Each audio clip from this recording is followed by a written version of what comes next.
This should work now, right? All right. Oh. Let's go. Get ready. Hi, welcome back to my video collections.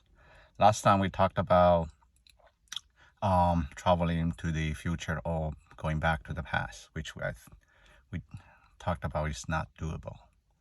So how do we see it? I mean, I told you that I can conclusively prove that there's a way for you to see it. In all reality, I mean, you don't really have to want to be physically there. I mean, for most of us, you just want to see it because you don't want to, like the movie told us, if you mess anything up in the past or doing anything to the future, or taking stuff from the future to the current, it changes everything and everything gets screwed up. So the best thing to do is just monitor it, right? Just look at it. And it's actually doable. You say, wow, how is that possible? Well, this is what I think. So most people, when you look at the clouds, sometimes you see stuff like, a dog, a bird, Jesus, whatever you see the shape feels like. But it's just a shape. It's whatever in your mind conclude that's what it looks like. In reality, it's just a random cloud and formed that way because of, all the reactions according to its environment. Then that brings you to this question: what is monitoring? Monitoring is like seeing something. So if you can see it on a screen like a photo, then you are pretty much there. What if I say, well, what if I can give you a HD photo of someone pulling the trigger shooting JFK? And then isn't that good enough for you? Do you have to be there to see it, or is that photo good enough for you? What if I tell you you can have a photo of a dinosaur, I mean, millions and millions of years ago? Is that good enough for you, or you should have to be there? And so what is a photo then? Well, you say, well, a photo, you take a camera, you point at something, you click, and it captures what's there. It's actually not true. I say, what? No, you're not really capturing anything. Because if you remember cameras, it improved. So the camera of yesterday and the camera today obviously captures different things. So the camera of yesterday did not capture whatever the camera captured today mostly. What they're really doing is when you take a picture, you are rearranging dots or shapes, etc., or print or paint in certain way to make your mind accept what it is based on what you know. That's what a photo is. It could be randomly arranged and without taking the picture, and you could make up into some shapes that you think it's like a cloud. It is.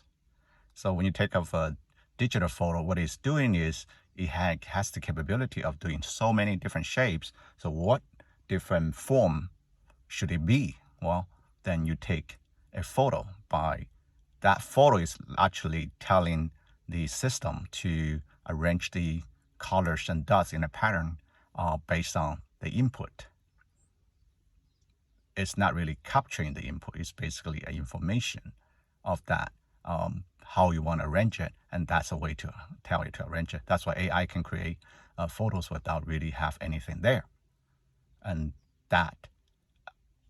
what that means is on a HD, which is, a 1080p photo, you could, have certain amount of combinations. And actually that's maximum certain of combinations allowed based on the number of colors and the HD photo you are doing at 1080p. And that's a final number. So in reality, there's only so many photos you can take. There's not infinite amount of photos.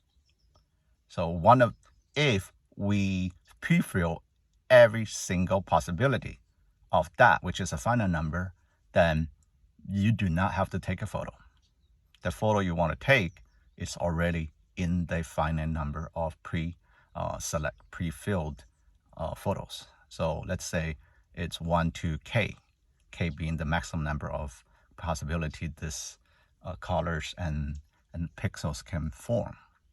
Then there is no need for a camera. right. You don't need to buy an iPhone. You don't need to buy anything. You just go to that list and find the photo. That's what you're looking for, and look at it and save it and print it and whatever you want to do with it. It has. So that brings you to the time travel, monitoring the past and the future.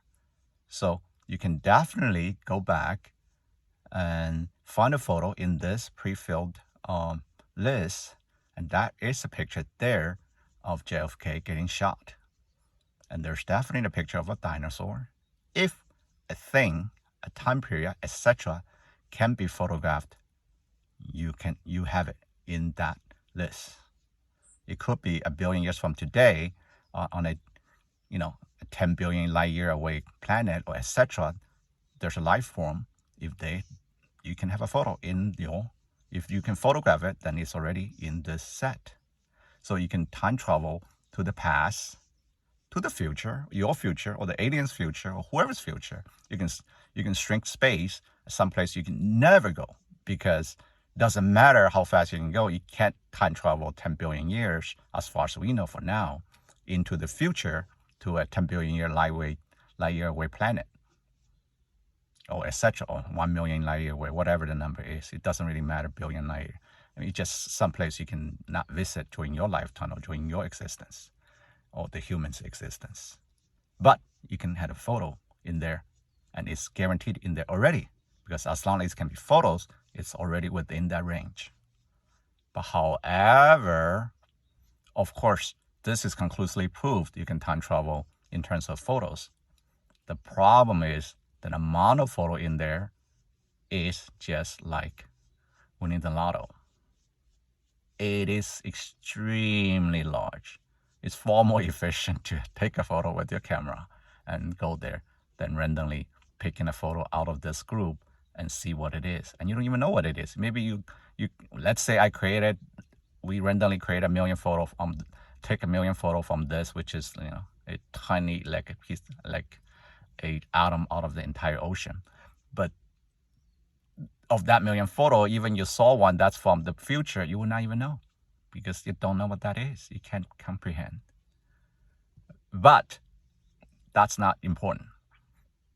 What is important is if you think the black hole can evaporate based on leak, and you can win Nobel Prize with that, then saying there is a photo in this range, and no matter how small the chance is, but it's not zero.